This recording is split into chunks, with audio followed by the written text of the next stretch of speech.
Hi everyone, welcome to Daily News Analysis. Today is April 19th, and let's look at some of the important news because today is very relevant as far as legal area is concerned. In the Supreme Court, since yesterday, there is a very important argument going on regarding same-sex marriage. So it remains to be seen what comes out of the arguments, what the Supreme Court decides, and let's see what the news says about it. And we'll also look at some of the other important international news, sports news, and other news that is relevant. So starting with the first news that is all over, everybody is eyeing this news, which is about the same-sex union. So Supreme Court will not interfere with the personal laws, will not interfere with Hindu marriage or the Muslim laws, but it will look if the Special Marriage Act can be deemed as gender neutral. Will your genitals decide whether you are a male or a female? Or if it can be interpreted in such a manner that the Special Marriage Act can be deemed gender neutral, that is the approach of the Supreme Court.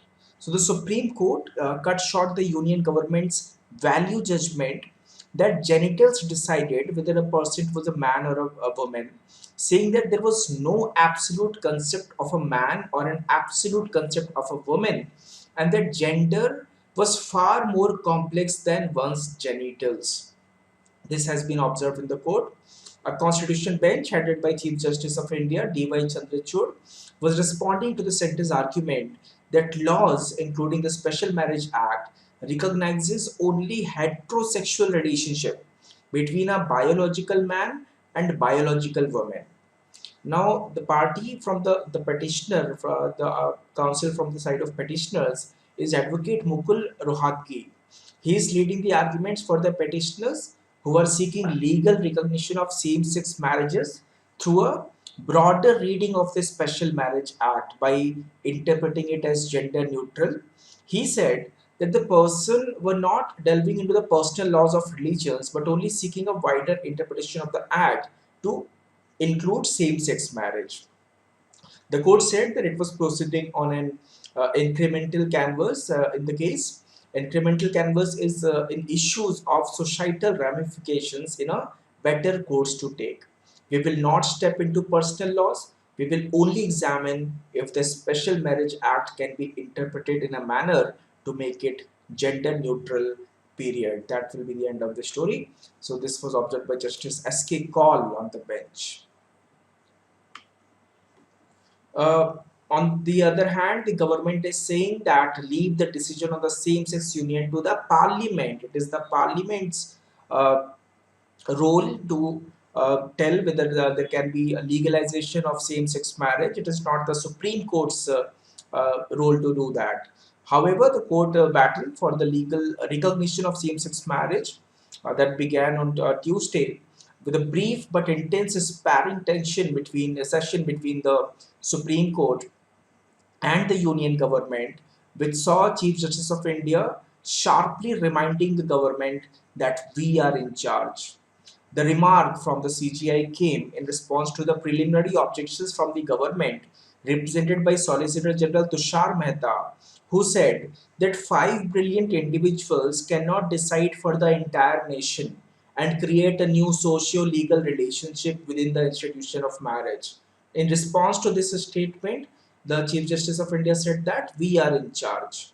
So, Mr. Mehta said the petitioner seeking legal recognition of same sex marriage should first address the government's preliminary objection that parliament and not the court should consider and decide the issue. So it says that the Chief Justice said, I'm sorry, Mr. Solicitor General, we are in charge. Don't tell us how to conduct our proceedings. Now, the Solicitor General, however, pressed on, arguing that the petitions were not maintainable in the absence of including the states as parties to the state. Marriage is a subject in the concurrent list. We all know there are three lists: union list, state list, and concurrent list. Marriage comes under concurrent list, and he says that we cannot have one state opposing same-sex marriage and another legislating in favor of it. Every state has separate rules under the Special Marriage Act or the Hindu Marriage Act. So any other person may have a clear, not clear view on the issue, but those are not the views of the nation. So let Parliament consider and decide this issue. Mr. Mehta said he would have to take instructions on the government's further participation in the case, and Justice Krishna S.K. Kaul intervened to ask, are you saying that you are not participating in the proceedings? You will not participate in the proceedings. It does not look nice when you say the government will not participate. So that is, he is saying that this case should not be maintainable at all, because it is not the issue where the Supreme Court will decide. It is the issue where the Parliament will decide. Senior advocate Mukul Rohatgi and K.V. Vishwanathan for the petitioner said their fundamental rights could not and need not wait for Parliament to legislate. They made it clear that they do not want to touch upon the realm of personal laws, thus obviating the need to involve the states. And Mr. Rohagdi said that he was only seeking an interpretation of the Special Marriage Act to include same-sex marriage.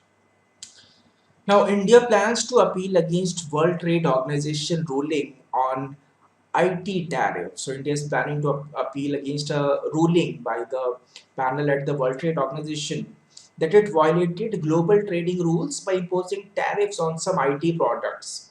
So, the WTO panel gave its ruling related to a 2019 dispute with the European Union, Japan, and Taiwan over import on IT products. Supreme Court has asked for the documents on the based on which the accused of the convicts of the Bilkis Bano case were released. So it says that it's Bilkis Bano today, it can be anybody tomorrow. So what how this case developed was on 27th March, Supreme Court directed the center and Gujarat government to be ready with the relevant files regarding the grant of remission. On what ground were the remission made? Why were they released for these convicts? On 18th of April, after seeking time to complete proceedings and citing incomplete translation of records, Center in Gujarat informed court that they are seeking review of the March 27 order and claiming privilege. So Justice K.M. Joseph says that, are you saying the state government has immunity from producing the documents in court? Documents have been shown to us in even graver matter of national concern. If you cannot show the reason for remission, we will draw our own conclusion. So the Supreme Court's view that they are in contempt did not face the center in Gujarat, which brought the official files concerning the remission granted to 11 life convicts in the Bilkis Bano gang rape case to the courtroom, only to jointly claim privilege over the content. Supreme Court will hear this plea seeking probe into the killing of Atiq Ahmed and his brother. So, as you know, it was all over the news that in Prayagraj, in full public view, in front of the TV cameras, in front of the police, the gangster turned politician Atiq Ahmed was killed. And on 24th April, Supreme Court will hear the petition that will seek investigation into that. So the Supreme Court agreed to hear on April 24 a petition seeking an independent investigation by a body headed by a retired top court judge into the killings of gangster turned politician Atiq Ahmed and his brother Ashraf in full public view of television cameras in UP. The petition filed by Advocate Vishal Tiwari was mentioned for an urgent hearing before the Chief Justice of India, D.Y. Chandrachud. And in addition to this, they will also Mr. Tiwari is also sought inquiry into the 183 encounters that have taken place in the Uttar Pradesh since 2017. NIA takes over Kozhikode train arson case, invokes UAPA section in the FIR. We have talked about this news 2 days back, where there was this arson case in Kozhikode, and the UAPA section has been invoked. So the National Investigation Agency took over the investigation in this train arson case, and the agency re-registered the case and being investigated by the state police, and they filed a fresh FIR before the NIA special court.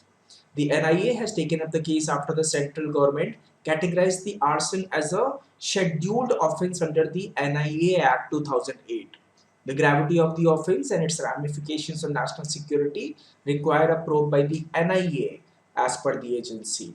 So the agency noted that on 2nd April, the accused Shahrukh Safi, he poured some inflammable liquid on passengers on the DI coach of this train when the train was on the Korapuja bridge after crossing the Ilathuri station, and then he set the train on fire.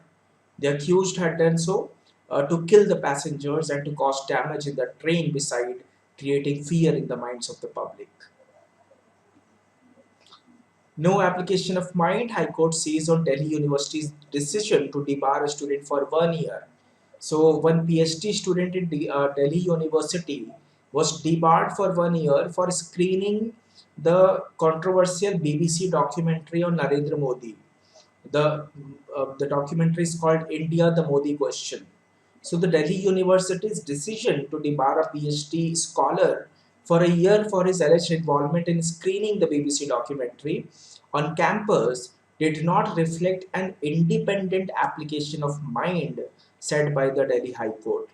Justice Purushendra Kumar Kaurav gave DO 3 days to respond to a plea by the Congress students' wing leader.